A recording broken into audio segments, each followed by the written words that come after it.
So welcome to the 8051 lecture series. We are already covered many topics. This is lecture number 11. Those who have not seen previous lectures, please go and see the previous lectures because the topics are interdependent on each other. Now, in continuation of memory interfacing, now we'll be discussing on one problem of interfacing 4 kilobyte of RAM with 8051 using 2 kilobyte. See, the standard available is 2 kilobyte, but the requirement is of 4 kilobyte. So how to interface? See, we need two chips actually, 2 kilobyte chip 1 and 2 kilobyte chip 2. See, to save the time, I have already drawn this. Now we'll explain how this interfacing is done. So this is a chip 1, this is a chip 2. Now we'll discuss the signals one by one. The most important is address cum data bus. As we discussed in pin diagram, P0 to P0.0 to P0.7 is actually can work as AD0 to AD7. So if you are not using this, if you are using it as address data bus, then you will have to sacrifice the port. So right now I am using it as an address bus. So the pins are now AD0 to AD7. Now why AD0 to AD7? Because it address cum data bus. Now both address and data will not come at one time actually. That's why this is a time multiplexed. For any type of read or write operation, if you study the timing diagram, you will observe that first of all microcontroller will send the address and it will send the ALE signal. So that address will come on this bus, on this pin, ALE signal will come simultaneously, and that latch enable, what latch enable will do, will take this as input and will store at the output. So this address will be stored in the latch. Actually, latch is a D flip-flop. To understanding what is inside the latch, you need to study the D flip-flop, that is from digital electronics. We'll be discussing digital. We'll be going for one more series, a lecture series on digital electronics separately. For now, let us assume that the latch is using D flip-flop. Now, what is D flip-flop? Whatever you give at the input, same will be stored at the output, provided you give a proper latching signal.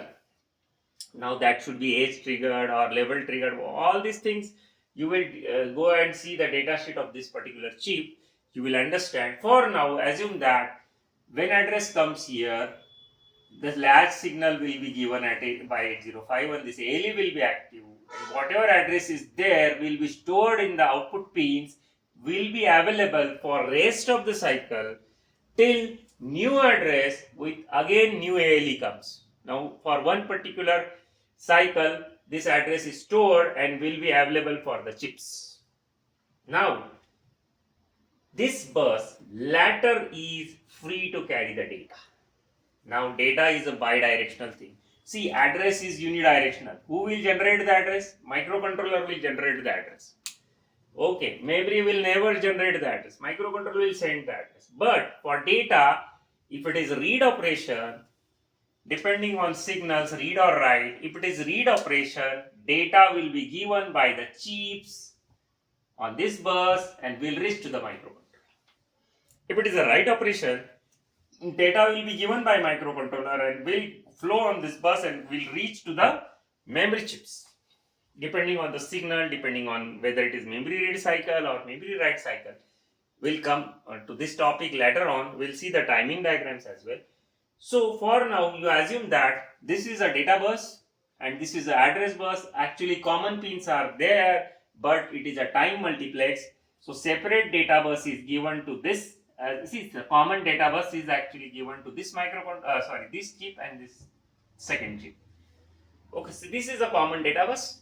To this highway of data, both the chips are connected, and to this address highway, again both the chips. See, this is a 2 kilobyte RAM. Now, as we discussed in previous lecture, 2 kilobyte need 11 address pins.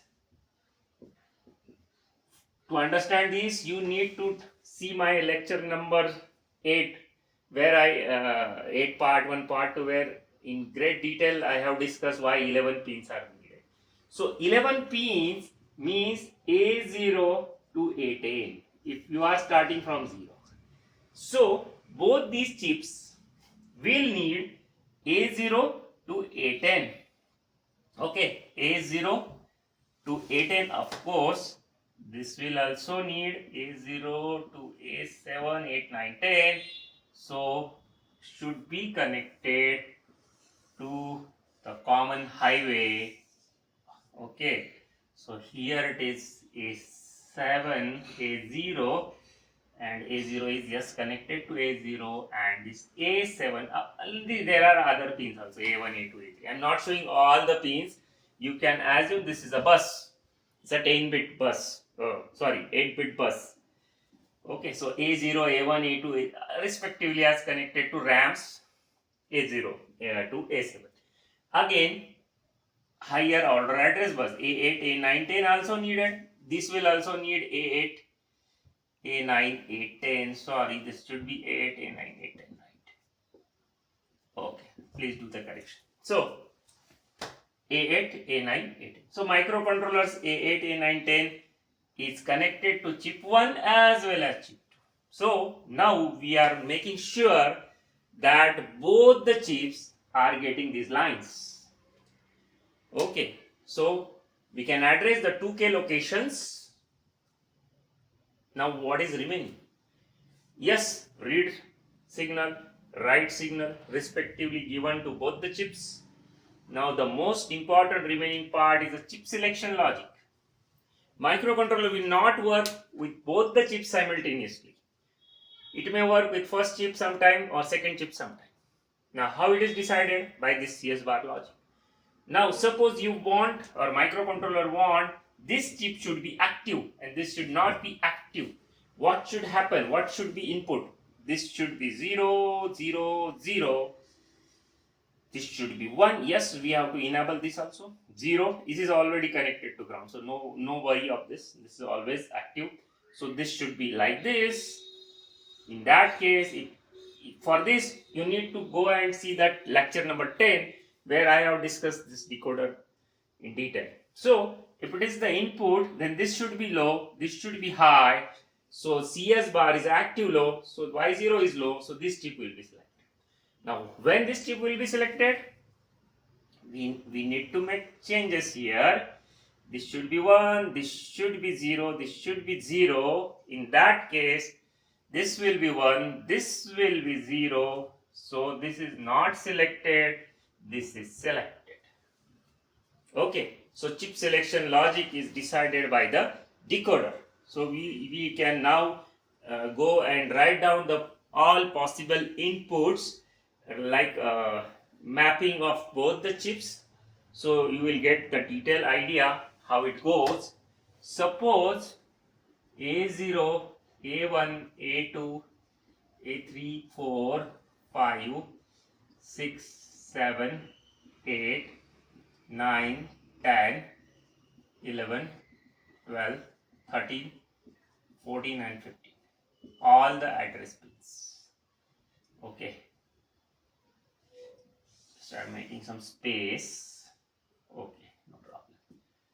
Now, up to this A0 to A10 for location selection. So, suppose this is 0, 0, 0, 0, 0, 0, 0, 0, and 0. How many zeros? 1, 2, 3, 4, 5, 6, 7, 8, 9, 10, 11. Yes. And 11 is also 0, 12 is 0, 13 is 0, 14 is 1, 15 is 0. Look at this. If these three are 0, this is 1. What has happened? What has happened? We already discussed this will go 0, this will go 1. So first chip will be selected, this will not be selected. Now what is happening? So it is sure these address pins are selecting the chip 1, chip 2 is not selected. Now what about the other pins? Other pins, look at this. this is what the first location of the chip 1. See, this is chip 1 and this is the first location. So this is the address of chip 1's first location. Now we can write this address in hex. Now what will happen? If suppose these inputs are 1, 1, 1, 1, 2, 3, 4, 5, 6, 7, 8, 9, 10, 11, and this is 0, 0, 1, 0. What is happening? Yes, chip 1 is active, chip 2 is not active, and all are 1. So the last location, 204th location of the chip 1 is active or selected. Now whether it will be read operation or write operation, that of course decided by read or write signals. Now suppose it is like this. So we make this as a 1. What happens? This will go 1, this will go 0. This chip is not selected, this chip is selected. So it will be 1, 0, 1. Look at this. A11 should be 1. And suppose these are all 0. How many 0? 1, 2, 3, 4, 5, 6, 7, 8, 9, 10, 11. Yes. What happens? This will make sure that chip 2 is selected, and all zeros will make sure that the first location of chip 2. So ultimately this is the address of first location of chip 2. Accordingly, if it is like this, and these total 1, 2, 3, 4, 5, 6, 7, 8, 9, 10, 11. What will happen? See, this dotted line I am drawing purposely so that you will understand that these are related to chip selection logic and these are related to location. So the last location of chip 2 will be selected. Now we can write down the hex address. Now why hex is used, actually you can see my number system lecture, that is in digital electronics. The hexadecimal number system is used because when we try to write down these addresses in binary, it is very lengthy. So we can make the group of 4 bits like this. Okay. So we can write down the address as 4000H. Okay, this is the address. Now, if you want, if you feel that this number is not lucky for me, what you can do? You can change this decoding logic. Instead of Y0, you can use Y1, Y2 or Y3. Accordingly, bit pattern will change. Accordingly, address will change. Okay, that is you decide. Now, for this, what is the address? 47FFH. This is the last location of the first chip. So this is mapping for first chip. For second chip, what is happening? Group of 4 bits. So what I can say, this is 4, then 800H. This is the address of first location of second chip. Accordingly, 4 F. What will be happening? So this will be the address of last location of second chip. Yes, you should know how to convert binary to hexa. Actually, binary to hexa is very simple. We need a group of 4 bits. Then that is why hex is useful. Hex is useful for representation of binary numbers in a short way. Okay, so this is a complete problem where we discuss. Yes, in practical sense, there may be buffers here to give the strength to the signal, but I am just keeping that for simplicity. In real world, you can have buffers here on the you can say bidirectional buffers, because data bus is bidirectional, but I am just keeping here for sake of simplicity. So this is a complete solution.